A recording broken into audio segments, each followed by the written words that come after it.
Hi there, and welcome to my presentation on my personal landscape preferences and my perception of place. In this photo, I'm in Arisaig in Scotland on a family holiday where I've gone for a few years. We go every Easter, and here I'm about 14, and I was on holiday with a big group of family friends, people that I've grown up with. I grew up in a big group of people. My family had a lot of friends through university, and they all sort of had children around the same time. So I grew up in a big group of family friends and we'd often go on holiday to different places and do things together. We've always sort of been an outdoorsy type group. So um, as you can see on the second photo from the top left here, this was just a birthday party we had. Um, but during that birthday party, we'd go out to, um, I think it's Hutton Roof, that's where that is. And my friend's dad gave us a bunch of challenges. As you can see, I've got a little sword there, a bow and arrow. It was all very adventurous and explorer and that sort of theme. And things like that we just do all the time. And I guess that's what sort of shaped my preferences for landscapes from an early age. Um, at the top left here, that's little me there, and that's my mum. And we were at a pirate party there at a place that we call the camping barn, and it's off in the middle of the Forest of Bowland, and we've rented it out and had multiple parties there, all different kinds of stuff. But it's out in the middle of nowhere, and um, there's no connection to wider society there. And yeah, so we'd have parties there and go and play in the river and all those kind of things. And I think that's what sort of shaped my preferences for swimming, playing outside, all that kind of stuff. I never really played video games and that kind of thing as a child.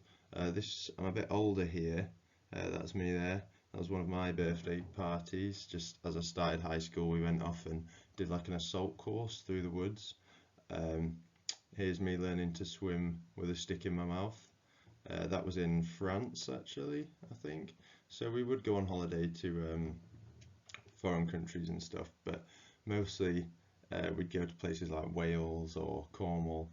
That's another summer holiday here where I'm learning to ride a bike. That's my friend's dad there, and we'd go there and um, yeah, just enjoy being outside and being with a big group of people.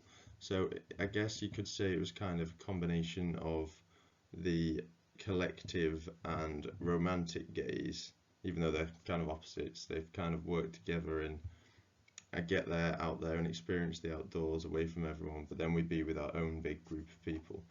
Here is a wedding that I went to on the beach. Let's see if we can find me. Oh, I don't know, I'll be somewhere in there. And that was all very outdoorsy and that kind of theme as well.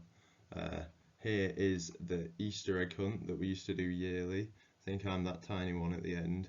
And we'd go off to Eveswood near Arnside and go for a Easter egg hunt in the woods. And then I think that's was at the end when some of the little ones might not have found so many Easter eggs. They used to split them all up and share them out evenly.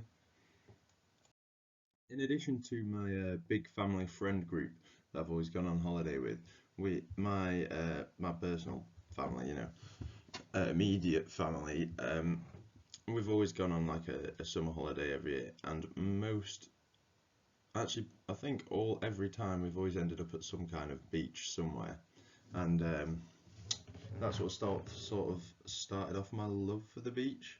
I I've always I'm always looking for beaches. I've been at uni this last year and been trying to get a big beach trip going for so long now. Um, some of these photos are just from different holidays. I'll get the laser on. So this here is my sister and my mum, and we go bodyboarding. We've done that for years now. We just discovered it in Wales and loved it. ever since, and it's a great way of using, I guess, the natural resources of the ocean that you've got to provide you with some fun. And I'll have to keep that up for next year.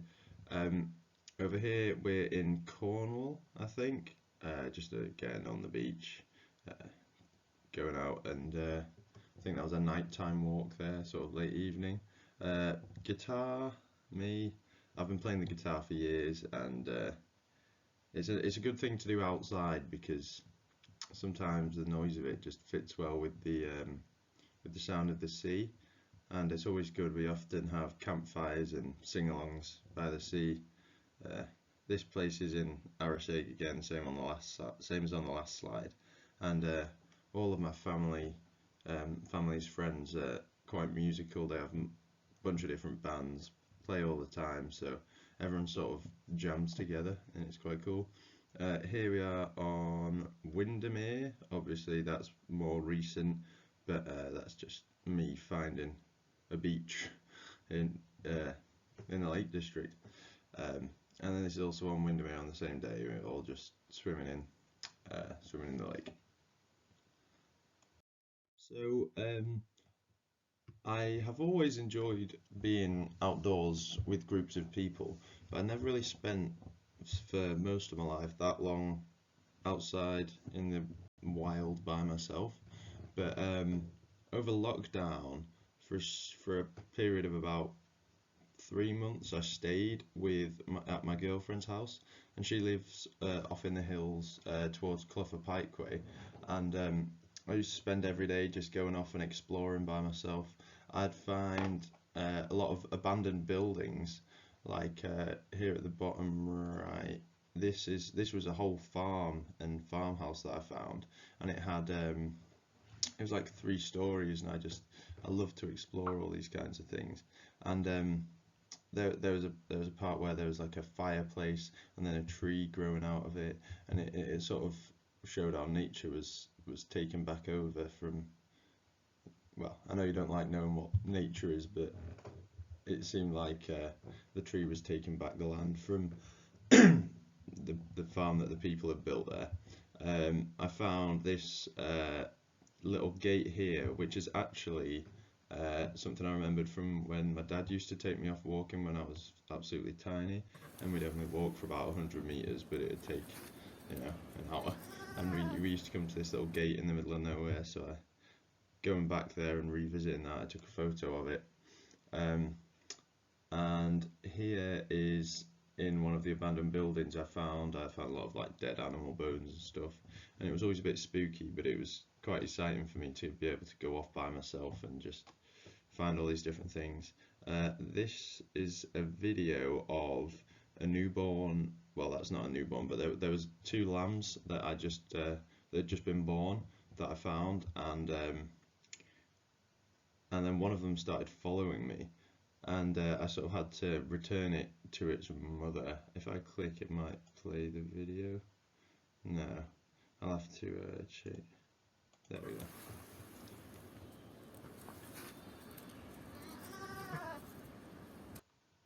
Yeah, so you could see like the umbilical cord hanging down from it there. So it was good to like, I don't know, it felt like reconnecting with my environment. And since lockdown, I've just gone on a lot more walks by myself, and I love to explore just the outdoors. And it's quite similar where I come from, the land, to certain parts of the Lake District, and they're always my my favorite parts. So I've always gone on walks and stuff in the Lake District with like my dad and different family and stuff, but I've never really interacted with it quite the same as since coming to university and living here. Um, and all the stuff that we've been doing throughout the course has really sort of made me feel like I'm interacting with the environment more, and